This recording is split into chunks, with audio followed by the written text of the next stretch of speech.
Hello বন্ধুগণ, আজ আমলকির আচার কী করে বানানো হয় সেটা আপনাদের দেখাবো।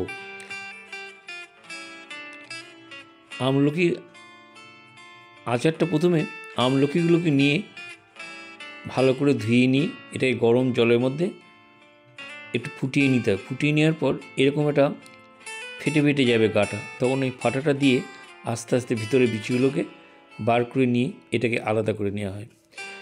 এটা ঠান্ডা হয়ে গেলে, গরম জলে তোলার পরে ঠান্ডা হয়ে গেলে তখন এটাকে নিয়ে এইভাবে বিচিগুলোকে বার করে নেওয়া হয়। তারপর এটাকে বার করার পর এইগুলো হাতে করে এগুলো পেস্ট করা হয়। এই যে হাতে করে এগুলো পেস্ট করা হচ্ছে, সবগুলোকে একসাথে পেস্ট করে নেওয়া হবে। তো সেইগুলো চলছে, তো একটু ঠান্ডা হয়ে যাওয়ার পর করা হচ্ছে, কেন খুব গরম থাকে তো। তো যাই হোক, তো এটা এখন এগুলো পেস্ট করা চলছে। আমলকি তো খুবই ভালো, নিঃসন্দেহে ভালো। আমলকির আচার শীতের সময় সর্দি কাশি ঠান্ডা লাগতে পারে না, গ্যাস অম্বল বুক জ্বালা দারুণ উপকার করে। আচ্ছা, এখন এর মধ্যে ধনে গুঁড়ো, গোটা জিরে, 5 ফোড়ন, শুকনো লঙ্কা, গোলমরিচ একসাথে দিয়ে এগুলোকে ভেজে নেওয়া হচ্ছে, মানে শুকনো ভেজে নেওয়া হচ্ছে, কোনো তেল না দিয়ে। একটু গরম করে নেওয়া হচ্ছে, এই জন্যই এটাকে গুঁড়ো করা, ডাস্ট করা হবে। তো সেই জন্য একটু গরম করে নিতে সুবিধা হবে, সেই জন্য এটাকে একটু গরম করে নেওয়া হচ্ছে। সব গরম হয়ে গেলে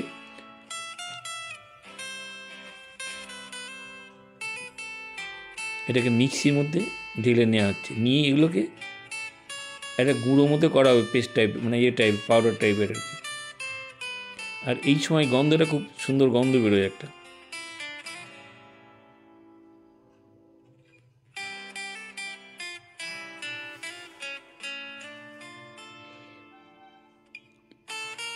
এই ভাজা মশলাটা দেওয়ার জন্যই একটা সুন্দর গন্ধ থাকবে, আর কিছু না, বেশ খেতে ভালো লাগবে আর কি।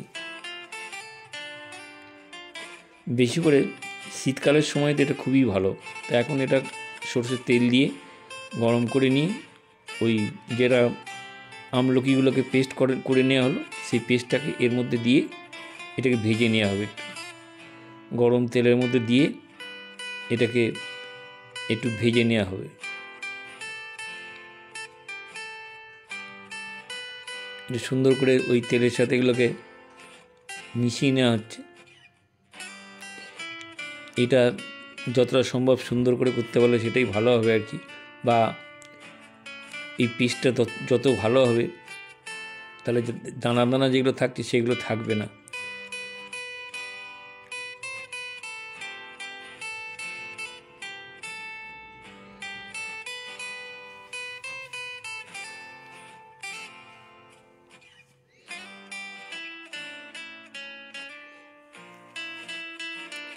এরপর পরিমাণ মতো লবণ দিয়ে দেওয়া হচ্ছে। আমলকি তো যথেষ্ট টক, কোনো ভুল নেই, টক মানে কষা টাইপের। যাই হোক, পরিমাণ মতো লবণ দেওয়া হলো, দিয়ে এটাকে মিশিয়ে নেওয়া হচ্ছে।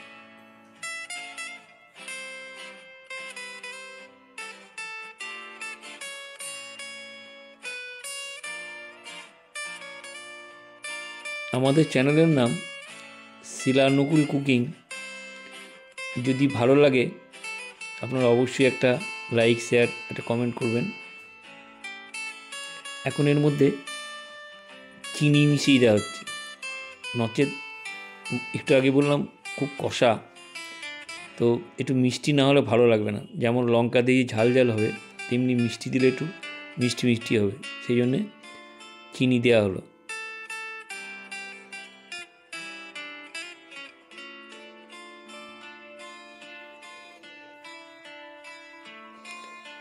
যদি আপনাদের ভালো লাগে আমাদের চ্যানেল, এই রেসিপি যদি ভালো লাগে অবশ্যই একটা মন্তব্য করবেন। ভালো খারাপ যাই বলেন, কোনো অসুবিধা নেই। মানে আমরা শিখতে চাইছি, এতে আমাদের অহংকারের কিছু নেই, বলার কিছু নেই, আমাদের ছোটো হওয়ার কিছু নেই।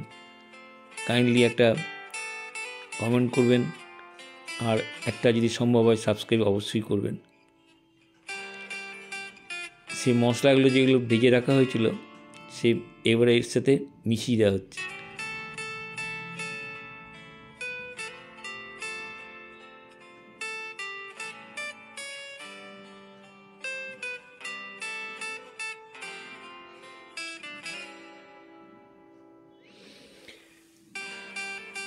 এই মেশানোটাকেও একটু সুন্দর করে মেশাবেন, সুন্দর করে মেশালে সব জায়গায় সমানভাবে মিশবে আর কি।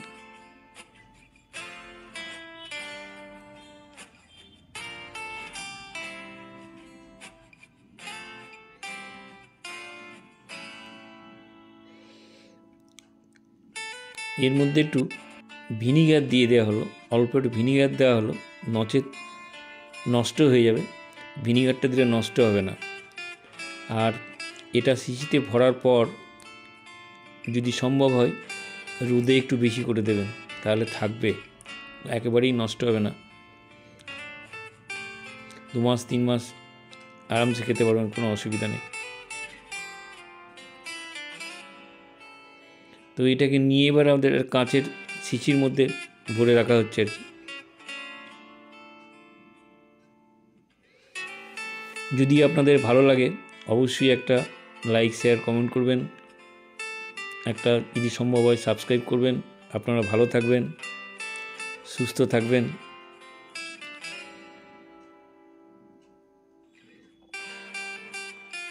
এর মধ্যে সরষের তেলটা গরম করে রাখা হয়েছিল। সরষের তেল গরম করে রেখে এইটার মধ্যে উপরে দিয়ে দেওয়া হলো, কিছুটা মিশিয়ে দেওয়া হয়েছে, কিছুটা উপরেও দিয়ে দেওয়া হবে, তাহলে কোনো রকম নষ্ট হওয়ার কোনো ভয় থাকবে না আর কি।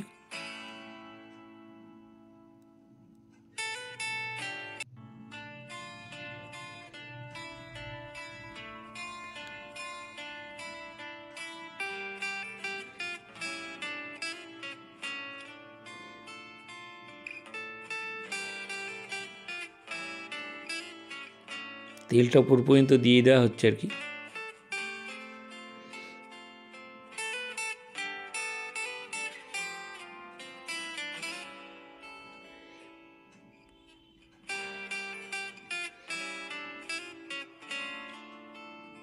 আপনারা ভালো থাকবেন, সুস্থ থাকবেন। Thank you.